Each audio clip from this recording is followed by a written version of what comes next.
திரு G K. Nagaraj, இங்க வாக்கு திருட்டு செய்தே திமுக வென்றது அப்படிங்கிற ஒரு குற்றச்சாட்டை ரொம்ப பகிரங்கமா நிதியமைச்சர் வைக்கிறாங்க. எந்த அடிப்படையில் அந்த குற்றச்சாட்டை அவர்கள் வைக்கிறார்கள்? அதே நேரத்தில் பல உத்திகள்ல திமுகவை வீழ்த்துவதற்கான முயற்சிகளை பாஜக எடுக்குது. ஆனா இங்க அதெல்லாம் செயல்பட முடியாமல் போனதன் காரணமாக இப்ப எஸ்ஐஆரை கொண்டு வீழ்த்த பார்க்கிறது அப்படிங்கிற ஒரு குற்றச்சாட்டை முதலமைச்சர் வைக்கிறார். அனைவருக்கும் வணக்கம். திமுக எதை ஏற்றுக்கொண்டது? இதை ஏற்றுக்கொள்வதற்கு புதிய கல்விக் கொள்கை ஏற்றுக்கொண்டார்களா? அணை பாதுகாப்பு மசோதாவை ஏற்றுக்கொண்டார்களா? ஒரே நாடு ஒரே தேர்தலை ஏற்றுக்கொண்டார்களா? ஆர்டிகல் 370 ஏற்றுக்கொண்டார்களா? குடியுரிமை திருத்த சட்டத்தை ஏற்றுக்கொண்டார்களா? முத்தலாக் சட்டத்தை ஏற்றுக்கொண்டார்களா? நீட் தேர்வை ஏற்றுக்கொண்டார்களா? PM3 ஏற்றுக்கொண்டார்களா? விஸ்வகர்மா திட்டத்தை ஏற்றுக்கொண்டார்களா? நவோதயா பள்ளிகளை ஏற்றுக்கொண்டார்களா? Electoral bond ஏற்றுக்கொண்டார்களா? புதிய குற்றவியல் நடைமுறை சட்டத்தை ஏற்றுக்கொண்டார்களா? அக்னிபத் திட்டத்தை ஏற்றுக்கொண்டார்களா? செங்கோல் நிலைநிறுத்ததை ஏற்றுக்கொண்டார்களா? வக்போர்டு மசோதாவை ஏற்றுக்கொண்டார்களா? மறுவரையை ஏற்றுக்கொண்டார்களா? சாதிவாரி கணக்கெடுப்பு மாநில அரசு நடத்தக்கூடிய என்று சொன்னதை ஏற்றுக்கொண்டார்களா? எதை ஏற்றுக்கொண்டார்கள்? இந்திய அரசியலமைப்பு சட்டத்தோடு எப்பொழுது அவர்கள் ஒத்துப்போனார்கள்? இதை மட்டும் ஏற்றுக்கொள்வதற்கு உருட்டு, பெரட்டு, திருட்டு இந்த மூணும் திமுக கை வந்தகளை கடந்த 75 ஆண்டுகள் திமுக ரொம்ப நல்ல ஆரோக்கியமான வார்த்தைகளை பயன்படுத்தி பேசலாம் அப்படிங்கிறது என்னுடைய ஒரு கனிவான வேண்டுகோள். என்ன உண்மையோ அதை சொல்கிறோம். உருட்டு ஆரோக்கியமான வார்த்தை தான், பெரட்டும் நார்மலா இருக்கிற வார்த்தை தான், திருட்டு என்பதும் நார்மலான வார்த்தை தான். இந்த மூன்றையும் திமுக பயன்படுத்துகிறது என்பதை ஆதாரப்பூர்வமாக சொல்ல முடியும். உருட்டுகிறது, 75 ஆண்டு காலமாக கச்சத்தீவை மீட்டெடுப்போம் என்று உருட்டி கொண்டே இருக்கிறது. ஒரே கையெழுத்தில் நீட்டை விரட்டுவோம் என்று அவருடைய வாரிசாக வந்த உதயநிதி ஸ்டாலின் அவர்கள் உருட்டினார், ஒரே கையெழுத்தாக நீக்குவோம் என்றார். இப்படி இன்னும் நிறைய விஷயங்களை நான் தொடர்ந்து பட்டியலிடலாம். 1967 என்ன தீர்மானங்கள் போட்டார்களோ அதே தீர்மானத்தை இன்றும் அவர் மகன் பேரன்கள் எல்லாம் போட்டுட்டு இருக்காங்க அப்படிங்கறதுதான் இந்த உருட்டுக்கு முக்கியமான காரணம். பெரட்டுறதுக்கு இன்னும் பல உதாரணங்கள் எல்லாம் கொடுக்க முடியும். மக்களை ஏமாத்துறது, மறுசீரமைப்பு, மக்கள் தொகையை நாங்க தான் குறைச்சங்கிறது, இப்படி எல்லாம் பல விஷயங்கள். தந்தையார் ஒரே நாடு ஒரே தேர்தல் ஒத்துக்குவாரு, ஆனா மகன் ஒத்துக்க மாட்டாரு. இதெல்லாம் பல விஷயங்களை நம்ம பெரட்டா எடுத்துக்கொள்ள முடியும். இப்ப எஸ்ஐஆர் பயந்துக்க முக்கியமான காரணம் கேட்டீங்கன்னா, யாரெல்லாம் தோற்று போனார்களோ அவர்களெல்லாம் எஸ்ஐஆர் ஏற்றுக்கொள்ளவில்லை. உதாரணத்துக்கு கம்யூனிஸ்ட் வெஸ்ட் பெங்கால்ல காணாமையே போயிட்டாங்க. கம்யூனிஸ்ட்ங்கிற ஒரு அடையாளம் இல்லையோ கேரளாவுல எஸ்ஐஆர் வராதனால தப்பிட்டு இருக்காங்க. எஸ்ஐஆர் வந்தா அவங்களும் காணாம போயிருவாங்க. காங்கிரசும் காணாம போயிருச்சு. இல்ல முடிச்சிடறேன். எந்த கட்சியோடு கூட்டணி சேரக்கூடாதோ, அதாவது எதிர்புதிரமா இருந்தவங்க எல்லாம் கூட்டணி சேர்ந்து ஒரு இண்டி கூட்டணி உருவாக்கி இப்ப எதிர்கட்சி அந்தஸ்தை பெற்றிருக்கிறது. அதனாலதான் பயத்துல ராகுல் காந்தி பிதற்றினார்னு சொல்லலாம்.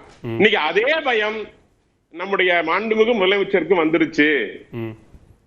எங்க எஸ்ஐஆர் செத்து போன ஓட்டெல்லாம் நீக்கப்பட்டு, இடமாறியல் ஓட்டெல்லாம் நீக்கப்பட்டு நமக்கு தோல்வி வந்துவிடுமோ என்ற பயம் பற்றி கொண்டாதான் திருட்டுங்கிறாங்க. அதான் குளத்தூர்ல என்ன நடக்குதுங்கிறத ரொம்ப அழகா தெளிவா நிர்மலா சீதாராமன் அவர்கள் ரொம்ப தெளிவா சொன்னாங்க. இல்ல இப்ப நீங்க தமிழ்நாட்டுக்கு சொல்லக்கூடிய அந்த அச்சம் என்பது கேரளாவுக்கும் மேற்கு வங்கத்துக்கும் இல்ல எதிர்க்கிற போலி முகவரி. என்னோட கேள்வி உங்களுக்கு கேக்குதுன்னு நினைக்கிறேன் நாகராஜ். இல்ல நீங்க சொல்ற தமிழ்நாட்டுக்கான அச்சம் என்பது கேரளாவுக்கும் மேற்கு வங்கத்துக்கும் எஸ்ஐஆரை எதிர்க்கிற ஏனைய மாநிலங்களுக்கும் பொருந்தும் தானே? அதே அச்சம் தானே அவங்களுக்கும்? பொருந்தும். சரி, அதனாலதான் அவங்க ஜெயிச்சிட்டு இருக்காங்க. பீகார்ல வாக்கு நீக்கப்பட்டது. யாருடைய வாக்கு வேணும்னா மக்கள் வீதிக்கு போராடுவார்கள். தமிழ்நாட்டுல வாக்கு ரொம்ப காஸ்ட்லி சார். வெள்ளி கொலுசு 5000, 10,000, காலையில டோக்கனு, அது மாதிரி சதுரங்க வேட்ட மாதிரி தேர்தலுக்கு முன்னாடி பீகார்ல ஒரு 10,000 ரூபாய் வங்கி கணக்குல வரவு வைக்கப்பட்டுச்சு. அது எப்படி சார்? அது என்ன கணக்குல சேர்த்துக்கலாம்? எதுங்க சார் நீங்க கேட்கறது விட்டு இல்ல தேர்தலுக்கு முன்னாடி பீகார்ல ஒரு 10,000 ரூபாய் வங்கி கணக்குல பெண்களுக்கு வரவு வச்சாங்களே, அது என்ன கணக்குல சேர்த்துக்கலாம்னு கேட்டேன். கணக்குல நேரடியாக மத்திய அரசு நிதியாக மத்திய அரசு திட்டமாக கொடுப்பது வேறு. ஆடு மாடுகளை போல பட்டியல் அடிச்சு வச்சு சதுரங்க வேட்டை போல அதை காட்டி இதை காட்டி பிரியாணி கொடுத்து பொட்டலம் கொடுத்து இது மாற்றுவது என்பது வேறு. திட்டம் வேறு. திட்டத்தை நீங்களும் செயல்படுத்தினா வேண்டாம்னு சொல்லியே. நீங்க வீட்டுக்கு 1000 ரூபாய் தரீங்க பெண்களுக்கு, அந்த 1000 ரூபாய் போய் சாராயம் குடிச்சு கெடுத்துறாங்க. ரோட்ல பெண்கள் நடமாட முடியல, பெண்களுக்கு பாதுகாப்பு இல்ல. அதெல்லாம் நாங்க கேட்கத்தானே செய்யறோம். 1000 ரூபாய் கொடுத்தது கேட்கலையே நாங்க. சோ அது வேற இது வேற. இப்போ நீங்க இங்க பயந்து கொள்ள முக்கியமான காரணம் பிரதானமான கேள்வி ஒண்ணுதான். நீங்க பேசுங்க, நீங்க உங்களுடைய கருத்துக்களை சொல்லுங்க. எஸ்ஐஆரை இவ்வளவு சீக்கிரமாக குறைந்த கால அவகாசத்தில் செயல்படுத்துவதற்கான காரணம் என்ன? குடியுரிமையை கேள்விக்குள்ளாக்கக்கூடிய வகையில எஸ்ஐஆர் மூலமாக சில அம்சங்களை இதுக்குள்ள கொண்டு வரதுக்கான தேவை என்ன? அதுதான் பிரதான கேள்வி. சார் எதுவுமே இல்ல சார். எது ரொம்ப சிம்பிள். எங்க வீட்டுக்கு வந்தாங்க, பிஎல்ஓ வந்தாங்க, ரொம்ப தெளிவா கொண்டு வந்து 2 ஃபார்ம் கொடுத்தாங்க, எனுமரேஷன் ஃபார்ம் கொடுத்தாங்க. சிம்பிளா ஃபில் பண்ண சொன்னாங்க. கூட பல கட்சியை சேர்ந்த பிஎல்ஏக்கள் வந்தாங்க, அவங்க மட்டும் வரல. சரி, பிஎல்ஏக்கள் வந்து அவங்களும் உதவி பண்ணாங்க. தமிழ்நாட்டுல மட்டும் சார் நிறைய அரசியல் கட்சிகள், அண்ணா திமுக, திமுக, மதிமுக, தேமுதிக, இது மாதிரி ஒவ்வொரு கட்சியிலையும் பிஎல்ஏக்கள் கூட வராங்க, உதவி பண்றாங்க, எல்லா வகையா சீக்கிரம் முடிக்கிறதுக்கான வேலையை செய்யறாங்க. நம்மளை விட தமிழ்நாட்டை விட 3 மடங்கு மக்கள் தொகை அதிகம் கொண்ட உத்தரப்பிரதேசத்துல 40 நாள்ல முடிச்சுட்டாங்க, பீகார்ல 30 நாள்ல முடிச்சுட்டாங்க. இவங்களுக்கு பயமே என்னன்னு கேட்டீங்கன்னா, இந்த வாக்குகள் நீக்கப்பட்டு விட்டால் சார், இப்போ சொல்றேன், அது முதலமைச்சர் சொல்றாரு இல்லைங்களா, ஒரு உதாரணம் சொல்றேன். முதலமைச்சர் மனசு வைத்தால் 20 நாள்ல முடிச்சிடலாம் சார். இப்ப திமுக காரன் தடை, எனுமரேஷன் ஃபார்மை வாங்கிக்கிட்டு ஐயோ இந்த ஓட்டு ஏன் ஓட்டு, இவர் இங்க இருந்து மாறி போயிட்டாரு, நான் அவரை வர வச்சு நானே எனுமரேஷன் ஃபார்ம் ஃபில் பண்ணி கொடுத்துறேன், இந்த ஓட்டை மாத்தாதீங்கன்னு அழுத்தம் கொடுக்கிறது யாருன்னா திமுகவை சார்ந்த அதிகாரிகள். தேர்தல் ஆணையத்தினுடைய கட்டுப்பாட்டுக்கு போயிட்டா தேர்தல் ஆணையம் என்ன சொல்லுதோ அதைத்தான் அந்த அதிகாரிகள் கேட்கணும். அவர்கள் மாநில அரசினுடைய ஊழியர்கள்ங்கிற காரணத்திற்காக மாநில அரசு சொல்றதையே அவங்க கேட்க முடியும். தேர்தல் ஆணையம் என்ன உத்தரவு போடுதோ அதைத்தான் அவங்க ஃபாலோ பண்ண முடியும். 30 நாள் தான் தேர்தல் அதிகாரிகள். அதுக்கப்புறம் பழையபடி மாநில அரசினுடைய அதிகாரிகளாக ஊழியர்களாக போய்தான் சார் அங்க ஆகணும். 30 நாளைக்கு தான் தேர்தல் அதிகாரிகள். அவங்க மத்திய அரசு 30 நாளுக்கு சொல்றதை கேட்பாங்க. அதுக்கப்புறம் யாருடைய அதிகாரிகள் அவங்க தமிழ்நாட்டுல விரட்டப்படுகிறார்கள் பிஎல்ஓக்கள். அந்த ஓட்டுகளை தக்க வைத்துக் கொள்ள. இது ஏன் ஓட்டு? பஞ்சாயத்து எலெக்ஷன் வருது, இந்த 10 ஓட்டு என்ன விட்டு எடுத்துட்டு போயிட்டா நான் என்ன பண்ணுவேன்? ஒவ்வொரு திமுக நிர்வாகியும் கவலைப்பட்டுக் கொண்டிருக்கிறார்கள். அதனாலதான் முதலமைச்சர் சொல்றாரு இது சாத்தியம் இல்லைங்கிறாரு. ஏன்னா அவங்களுக்கு ஓட்டு போயிரும் சார். பல ஓட்டுகள் சார், 10 வருஷத்துக்கு முன்னாடி இறந்தவங்க ஓட்டு இன்னைக்கு அப்படியே இருக்கு. அது நீக்கணுமா வேண்டாமா? பல லட்சம் பேர் இறந்தவர்கள் ஓட்டு நீக்கப்படவில்லை சார். இது ஒரு 30 நாள் ப்ராசஸ் இல்ல சார். இது ஆல்ரெடி பல முறை தொடர்ந்து ரிவிஷன் நடந்துகிட்டு இருக்கு, பல முறை மாற்றங்கள் செய்யப்பட்டிருக்கிறது. 2002, 2005 எடுக்கப்பட்ட மறுவரையறைப்படி இந்த ஃபார்மை செக் பண்றாங்க. உடனடியே கையில் அப்ளிகேஷன் கொண்டு வராங்க, மொபைல் போன்ல. நீங்க சொல்ற கடந்த காலங்களில் மேற்கொள்ளப்பட்ட அந்த ரிவிஷனுக்கும் இதுக்கும் நிறைய வித்தியாசங்கள் இருக்கு அப்படிங்கிறது அவருடைய குற்றச்சாட்டு. உங்களுடைய முதல் சுற்று வாதமா நான் எடுத்துக்கிறேன். நீங்க 2002, 2005 பட்டியல் படி அவங்க செக் பண்றாங்க, கன்ஃபர்மேஷன் வாங்குறாங்க, அவங்களே வெரிஃபை பண்றாங்க. அந்த வீட்டுல குடியிருந்தாங்கன்னா குடியிருக்கிறவங்களை பத்தி விசாரிக்கிறாங்க. வீட்டு ஓனருடைய ஆல்ரெடி படியம் அவங்க பேர் எலிமினேஷன் ஃபார்ம்ல நேம் இருந்தா அவங்களுக்கு போன் பண்ணி கேக்குறாங்க, ஓட்டிங் வச்சுக்கிறதா வேண்டாமான்னு கேக்குறாங்க. வேணும்னு சொன்னா வச்சுக்கிறாங்க. புதுசா அங்க வாடகைக்கு வந்தவங்களுக்கு ஓட்டு வேணும்னா அதையும் கொடுப்பதற்கு நீங்க அப்ளிகேஷன் ரெடி பண்ணுங்கன்னு உரிய அறிவுரை வழங்குறாங்க. என்ன சார் பிரச்சனை எனக்கு புரியல. முதற்கட்ட வாதமா நாகராஜ் நம்ம பேசலாம். 30 நாள் நடக்கிற பிரச்சனை இல்ல, 30 நாள் வேலை இல்ல.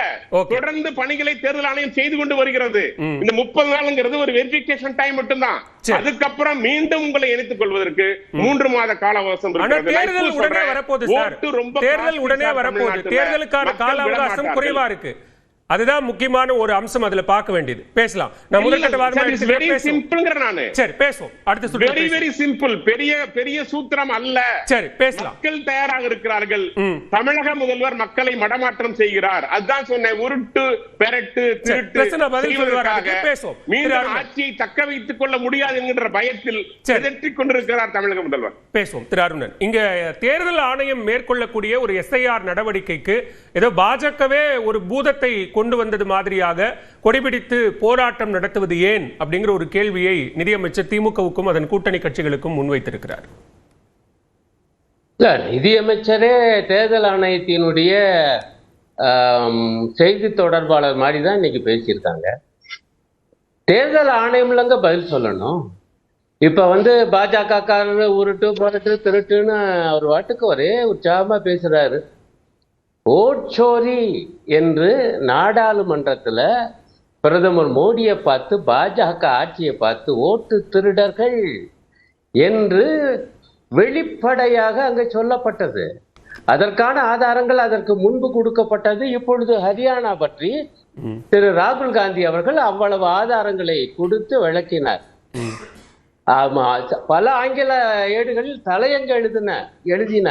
ஆமா, இது உண்மையாத்தான் தெரியுது. இதுக்கு என்ன பதில் தேர்தல் ஆணையம் இன்னைக்கு வரைக்கும் ராகுல் காந்தியினுடைய அந்த ஆதாரபூர்வமான குற்றச்சாட்டுகளுக்கு, குறிப்பாக ஹரியானா பற்றி தேர்தல் ஆணையம் பதில் சொல்லிச்சுங்களா? அப்ப திருட்டுங்கிற சொல் யாருக்கு பொருந்தும்? பாஜகவுக்கு தான் பொருந்தும். ஆட்சியவே திருடுனவங்க ஹரியானாவுல எப்படி ஜெயிச்சாங்க? அவர் சொல்றாரு இவ்வளவு ஆதாரம், எத்தனை லட்சம் பேரு. இதுக்கு தேர்தல் ஆணையம் பதில் சொல்ல மாட்டேங்குது. இப்ப திமுக பத்தி அப்புறம் ஒரு அற்புதமான ஒரு வாதத்தை நம்முடைய பாஜக காரர் வச்சாரு. கம்யூனிஸ்டுகள் மேற்கு வங்கத்துல தோத்து போயிட்டாங்க, கேரளாவிலையும் தோக்க போறாங்க. ஏன்னா எஸ்ஐஆர் வந்துருச்சு. அப்ப எஸ்ஐஆர் வந்தா ஜெயிக்கிறாலும் தோக்கும். என்ன மாதிரியா எஸ்ஐஆர் இது? நான் இப்படி கேட்கிறேன். நீங்க தோற்று போய் விடுவீர்கள்ங்கிற அச்சத்துல தான் நீங்க எஸ்ஐஆர் எதிர்க்கிறீங்கிறார் அவர். அச்சத்துல இல்லங்க, நீங்க அவருடைய மீண்டும் போட்டு கேளுங்க. தோத்து போவாங்கன்னு உறுதியா அறிவிக்கிறாருங்க பாஜக காரரு. அப்ப நான் கேட்கிறேன், இப்ப சென்ற ஆண்டு தானே மக்களவை தேர்தல் நடந்துச்சு. எஸ்ஐஆருக்கு முன்பு தனிப்பெரும் கட்சியாக பாஜக வந்திருக்குல்ல. ஒரு 63 இடங்களை இழந்தாலும் 240 சீட்டோட